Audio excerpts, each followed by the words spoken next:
Hey, Dave. Hi, Dylan. What are you doing here today? We're on a win streak. I have to pretend I still kind of work, even though I don't. A lot of fake hustle. Oh, right. But yeah, you know me. What's the plan with Roki today? When's he going to pitch? He's going to pitch today out of the pen. I'm not sure which inning. He'll throw an inning, and then Brock's will throw an inning, and then we'll kind of, evaluate it, look at it, and see what we got for, for next week. With his stuff, if he can't find the strike zone, is there really no limit to what he can provide in relief in terms of a role? If he can't, If he can find if he can't find the strike zone, there is no limit to what he can provide. Absolutely. Do you sort of see him as just one inning bursts in the league? Well, I just think the first thing is you got to see, how he responds to something that he's never done. And then I think that, I don't think that the up-down is anything new to him, but obviously, looking at the Thursday, Sunday, 2 days in between, so it's probably the one inning burst, but, if it does happen, the postseason is it's very unpredictable, obviously. Obviously, you still have to decide if you're going to have to carry on the big league roster first, but what do you need to see from him this next week to even consider him for the postseason roster? Velocity, strike throwing, the split that gets swing and miss, and just the ability, emotionally to handle coming out of the pen and attacking guys. And it's something that he's never done before. And if it goes well, he'll get an opportunity this coming week. Do you think him adjusting to kind of the cadence of these relief outings, as you said, only 2 days off in between, will be kind of a big test as well? Yeah, I think so. The most important thing is that he's open to it and willing to do whatever it takes to potentially be on our postseason roster, which speaks to his character and being a great teammate. And so that's something for me that's most important. And then now giving himself an opportunity on the field. So, I think that the 2 days off, and then I think that once you get into some type of cadence, then I think that, it's still pitching and it's still baseball. And I feel he can do it, but, it's up to him to go out there and perform. You hit your last regular season game at home, going to be close to 4 million fans again, but it's not really goodbye, right? I mean, you're coming back for the playoffs. Just what are your thoughts on is this closing the chapter, just on to the next chapter? What are your feelings? Yeah, I'm in a place of trying to, look forward, but I guess just take a step back. I mean, it's been as far as the 4 million fans, it's been like every season, it's been up and down, emotional year. And for these fans to post and show up, every day, it's incredible. I mean, there's a reason why I feel that we have the best fans in sports, and the numbers speak to it. And so you can tell even this past weekend, the emotion from the fans and how the players responded. And so that's been great. I definitely want to and should acknowledge, what the fans have done. But I think, our head right now, to be honest, is, winning this division and, going forward. And you can't, unfortunately, you can't do that at home now with the magic number 3. Yeah, I'm sorry. I don't really care. We're sorry fans. So I just want to win the division and get to the postseason. What's your thoughts on chasing down the Phillies, being 4 games back, you have the tiebreaker, and versus being able to set up your pitching for what might be a wild card series in the last week of the season? I don't know, Dave. I think that it's very unlikely given the math, but we're just trying to win as many games as we can. And I still believe that regardless of circumstance, if we're playing good baseball, we're going to be fine, and I'll bet on this club.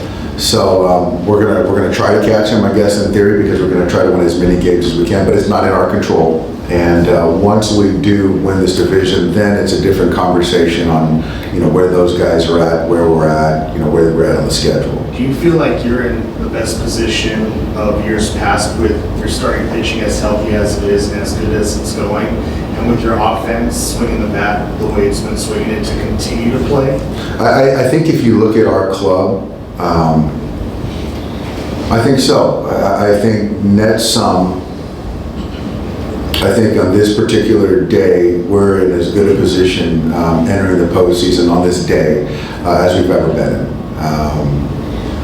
You know, with the starting pitching, with where the offense is at, I think being able to get matchups and how guys are playing, I really, and the mindset of these guys. So I think that this is as good as places we've been in.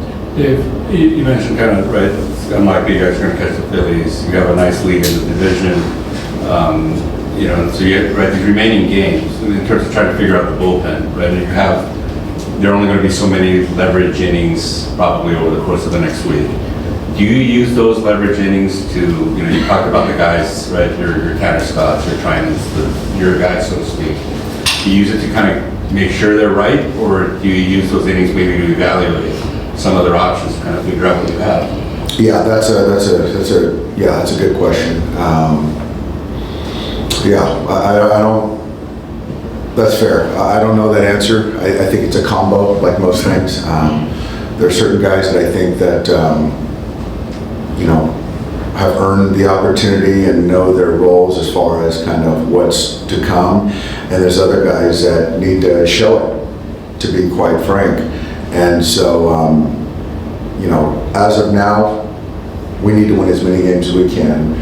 And I'm going to put the best options out there, given their workloads, to not potentially, you know, hurt someone.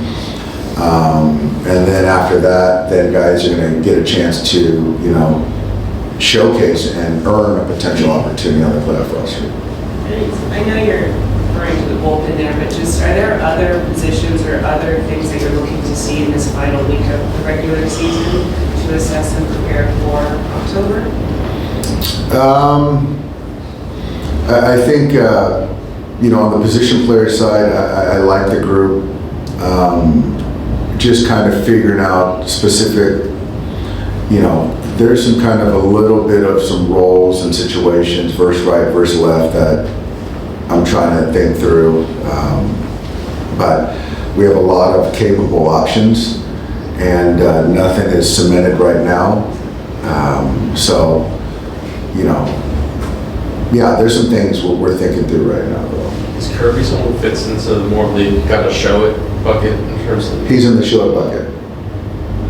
Big teams that have to play a wild card series or, you know, have to burn 2 or 3 of the best starters are usually at a disadvantage come division series. And your rotation depth sort of eliminate that, maybe? I think so. I think so.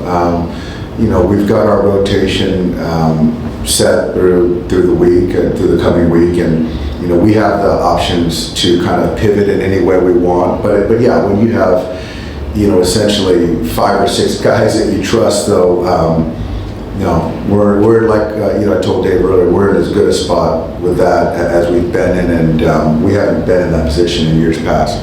Dave, the starting rotation obviously peaking at the right time. How much of that success goes back to an original plan to kind of save bullets, give guys extra days? Well, you know, with Blake Snell, it was, you know, starting not great as far as, you know, having gone the IL. That wasn't kind of planned. Tyler had a little hiccup as far as, you know, on the IL. So I think as far as kind of how it's played out, it's worked out as far as those guys being able to save bullets. And Emmett, we started late, which was kind of the plan coming off TJ. So, you know, if you look at how it's played out, it's worked out great.